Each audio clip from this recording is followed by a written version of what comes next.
Volkswagen has just announced the pretty cool looking ID3 GTX dual motor electric hot hatch. Should you buy one? Is it any good? Well, I'll give you my opinion.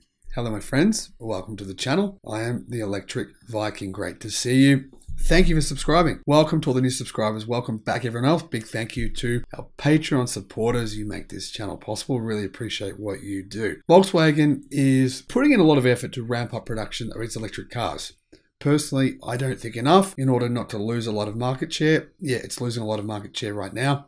Its most important market, which is China. Contrary to popular belief, its most important market isn't Europe. Volkswagen makes 50% of its profit in China, selling only 40% of its cars there. So that's pretty good profit, pretty good markup. Anyhow, getting back to this car. Is it good? Well, I've got to say, I quite like it. And the more electric cars we have on planet Earth, the better.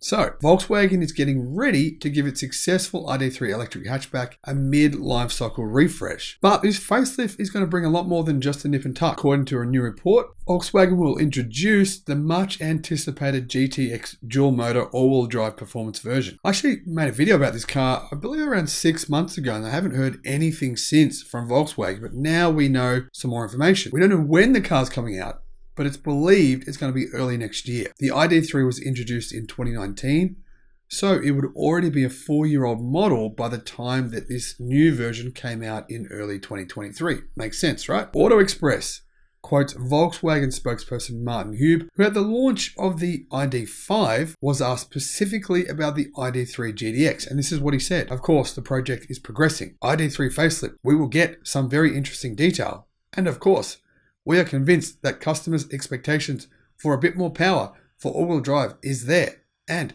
customers' wish is what we have to fulfill. He was very German-like in his responses. Volkswagen have previously said the car is the real deal. It is being made. It's not just hype. It's not made up. Yes, this car's coming. There will be an electric hot hatch. Whether or not you'd call this hot is up to your description, your definition of hot hatch. Some would say it's not, some would say it is. The ID3 actually did have an update once before in late 2021 when it was given a bigger 12-inch infotainment screen, improved fabrics, Alcantara trim in the top versions, and even a backlighting for the volume slider, making it easier to use at night. Personally, I think that kind of upgrade, the backlighting change, is something that they should just do over the air as a software update for all owners of the cars. But anyhow, I digress. We don't know exactly what Volkswagen plans to do with the ID3's look and how it's going to change it, but I'm guessing that it's going to do what it does with the Golf R, right?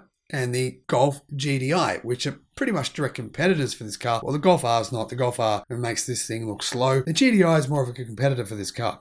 But that said, the GDI is only front-wheel drive, so sort of an odd car when you consider the performance. But anyway, the design should be similar in terms of what Volkswagen does to its Golf when it makes the GDI and the Golf R. It does some little nice nip and tucks, gives it a little bit of extra subtle body kit, those sorts of little tiny subtle changes. That's how Volkswagen works. This thing's not going to be flashy. They don't work that way, which is kind of good. I like that about Volkswagen's Golf R and the Golf GDI. Very understated, kind of classy in that way. So you expect the same thing for the ID3. However, power. While it has more torque than the Golf GDI and the Golf R, it has a bit less power and it's also quite a lot heavier. Apparently it's going to come with 299 horsepower and 339 pound-feet or 460 newton meters of torque. And it will do the 0 to 62 mile per hour or 0 to 100 kilometer hour sprint in 6.2 seconds, which is, well, it's quite a bit slower than the Golf R, which is okay, and it's round about on pace with a Golf GDI. Now, there will be a lighter version, which will be faster. Again, probably not by a lot, maybe by, I would say, getting that time down to 6 seconds. The ID3 GDX with the same powertrain will probably go below, maybe just below 6 seconds, maybe 5.9 seconds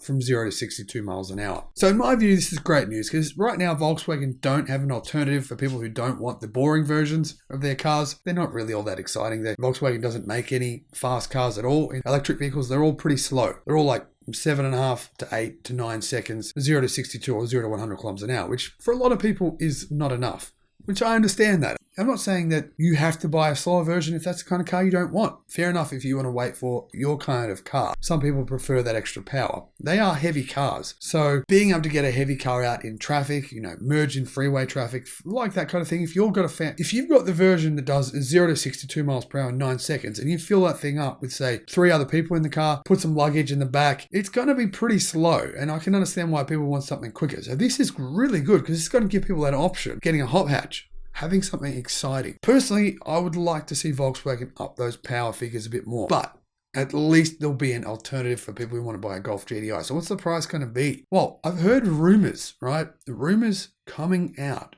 saying it's going to only cost around 50,000 Australian dollars, which would be about 37,000 US dollars. Is that true?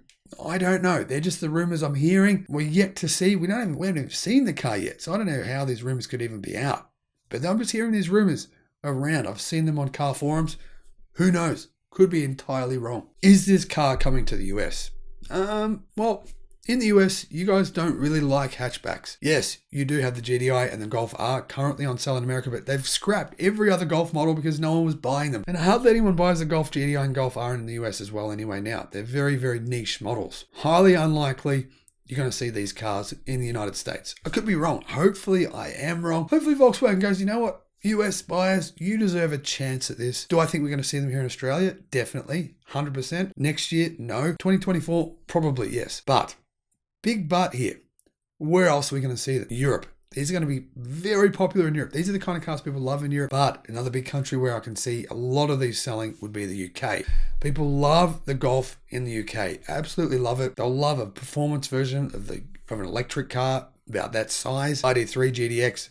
UK buyers are going to love this car. They'll sell like hotcakes in the UK. And all over Europe, they'll be very popular as well. Good move from Volkswagen. Hopefully they can get this car out quick. Hopefully they can ramp up sales very quickly. Because, right now, they're struggling a bit. Volkswagen electric car sales in the first quarter of this year, they fell from basically second in the world with electric car sales down to fifth, behind BYD now. They definitely are kind of losing ground. In fact, their sales very close to Hyundai's. Hyundai have caught right back up to them. Very interesting to see if this Hyundai Kia group can overtake Volkswagen this year. This could happen. We don't know. Hopefully, whatever happens, more EVs are made. That's what we need. Who cares if who's making them, really? Whether it's Volkswagen, Kia, Tesla, we just need more EVs to flood the market so we all have more choice. That's what I'm hoping for. Have a great day.